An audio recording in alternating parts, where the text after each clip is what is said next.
पहलगाम आतंकी हमले की स्क्रिप्ट पीओके के रावलकोट में लिखी गई थी, जिसकी महीनों पहले ही शुरुआत हो चुकी थी। उसकी तैयारी चल रही थी। तारीख थी 5 फरवरी। रावलकोट, पाकिस्तान अधिकृत कश्मीर यानी पीओके।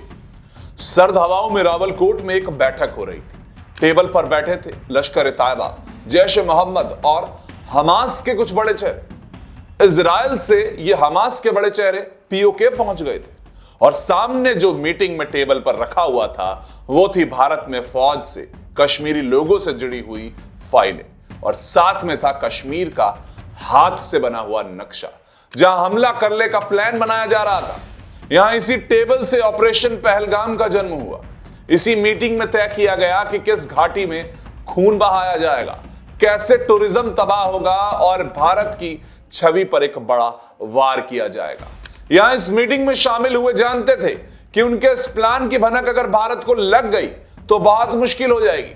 भारत का इंटेलिजेंस ऐसे हमले पहले भी रोक चुका है, तो अपनी जान भारत से बचाना जरूरी था। तो रावलकोट की इस बैठक में चंद घंटे बाद आतंकी माफिया हाफिज सईद, जो इस मीटिंग में टेबल में बीचों बीच बैठा था, वो पाकिस्तान आर्मी के सीधे कंटोनमेंट एरिया में शिफ्ट कर दिया जाता है। जहां तक अभी सूत्रों ने जो जानकारी दी है, उसमें सबसे पहले जिसकी जान बचाने की बात हुई थी इस पहलगाम हमले को पूरा रचने के बाद, वो हाफिज सईद ही था। उसके बाद उसी दिन से सोशल मीडिया पर नफरत की फैक्ट्री दोबारा शुरू कर दी जाती है, यानी कि फेक वीडियोस, भड़काऊ पोस्ट और प्रोपेगेंडा की बरसात होने लगती है कश्मीर के इलाके में, जिससे लोगों को भड़काया जा सके। ये सब काम जोरों से होने लगा।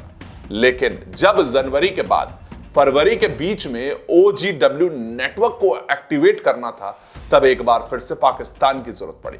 पाकिस्तान ने वापस से एक बार फिर से कश्मीर की घाटी में अपने OGW नेटवर्क को एक्टिवेट करने के लिए एक मेगा प्लान बनाया। ये OGW क्या होता है, सबसे पहले मैं आपको वो बता दूं। ये ओवरग्राउंड वर्कर्स हैं। ये वो लोग हैं जो खुद AK-47 नहीं उठाते हैं, लेकिन आतंकियों को रास्ता दिखाते हैं, उनको रहने की जगह देते हैं, पुलिस मूवमेंट की हर जानकारी भेजते हैं और आतंक को एक तरीके से जमीन पर उतारते हैं। यही होते हैं वो ओवरग्राउंड वर्कर्स जो इन आतंकियों का साथ देते हैं और ऐसे हमले हमें देखने को मिलते हैं। यानी कि वो लोकल लोग जो OGW बन के इस वक्त आतंकियों के साथ थे, यही आतंकियों की आंख, कान और नक्शा बन जाते हैं। और इसी नेटवर्क को जिंदा करने के लिए फरवरी से ही काम चल रहा था। सोशल मीडिया से लेकर लोकल ग्रुप्स तक, यानी ये लोग ही बनते हैं आतंक का लोकल सिस्टम। सबके साथ ग्राउंड पे पहुंचना और इन्हीं लोगों के द्वारा इस वक्त वहां का माहौल जानना, समझना, ये सब काम हो रहा था। इसी समय तहरीक पाशवान लश्कर का छिपा हुआ चेहरा एक्टिव हो जाता है। इसके बाद वो मार्च 2025 में लश्कर के हेडक्वार्टर में एक ब्लूप्रिंट मीटिंग की जाती है। इस फरवरी में जो मीटिंग हुई थी उसमें तय हुआ तो हमला था, लेकिन अब यहां पर मार्च में आते आते ये हमला नहीं रहा था, वो एक पूरा फुल प्रूफ प्लान बन चुका था। लश्कर के मुख्यालय में सैफुल्लाह यानी कि लश्कर का डिप्टी कमांडर, ISI के अधिकारी और पाकिस्तान आर्मी के कुछ टॉप जनरल्स भी मौजूद होते हैं। यहीं पर तय किया जाता है कि पहलगाम का मिशन 2 चेहरों को सौंपा जाएगा। उसमें से जो पहला नाम है हाशिम मूसा और दूसरा तल्लाह भाई। दोनों खुकार, दोनों प्रशिक्षित यानी कि ट्रेन, जो लंबे समय से ISI में ट्रेनिंग ले रहे थे, दोनों को तैयार किया जाता है इस मिशन के लिए। उनको ना जाने किस किस तरह की चीजों को सिखाया जाता है। वो ऐप चलाने से लेकर बंदूक की ट्रेनिंग लेकर, यानी कि पूरा एक वापस से ब्लूप्रिंट उनके लिए तैयार किया जाता है कि वो तैयारी कर पाए। लेकिन यहां पर आतंकवादियों के लिए मुश्किल थी, लेकिन उसको आसान लोकल लोगों ने कैसे किया वो भी समझाता हूं। 15 अप्रैल आतंकियों की एंट्री पहलगाम में होती है। बॉर्डर पार करके ये आतंकी भारत में आ जाते हैं और OSW यानी कि ओवरग्राउंड जो वर्कर्स थे, लोकल मदद से ये घुल-मिल भी जाते हैं लोगों में। यानी कि आप वहां से क्रॉस कर भारत में पहुंच चुके हैं और कश्मीर में लोकल लोगों की तरह रहना शुरू कर चुके होते हैं ये आतंकी, सिर्फ उन लोकल लोगों की मदद से। बॉर्डर से दाखिल होने के बाद रैकी शुरू की जाती है। अभी भी चुनी हुई जगहों में हमला कहां हो यह तय करना उन आतंकियों के लिए मुश्किल हो रहा था।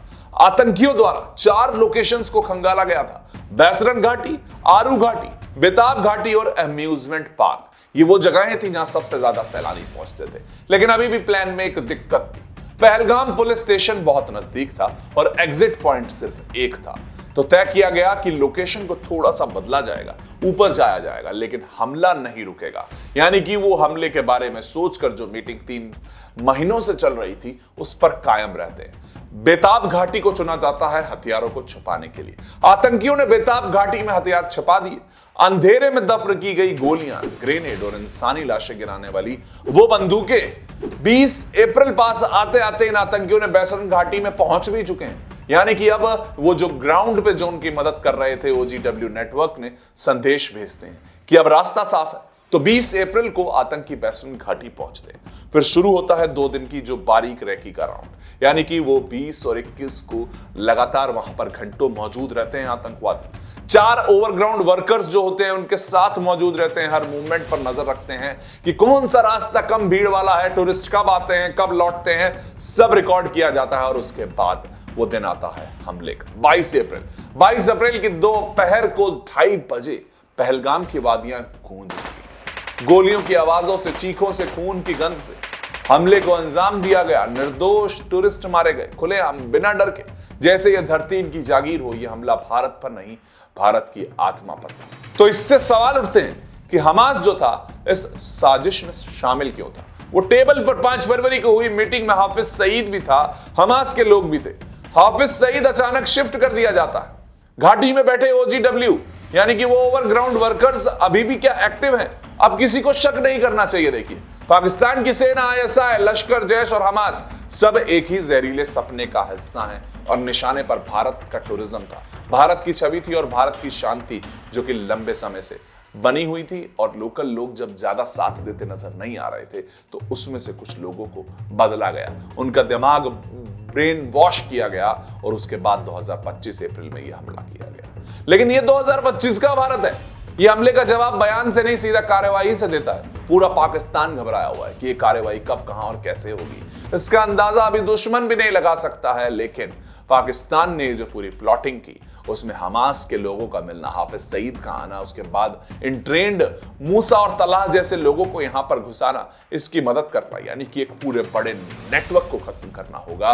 और यहां से जहां से पनप रही हैं ये चीजें, जिन टेबल्स पे बैठकर ये प्लान बनाए जा रहे हैं, वहां तक इस वक्त भारत को अब घुसना होगा और उसे हमेशा के लिए खत्म कर देना होगा।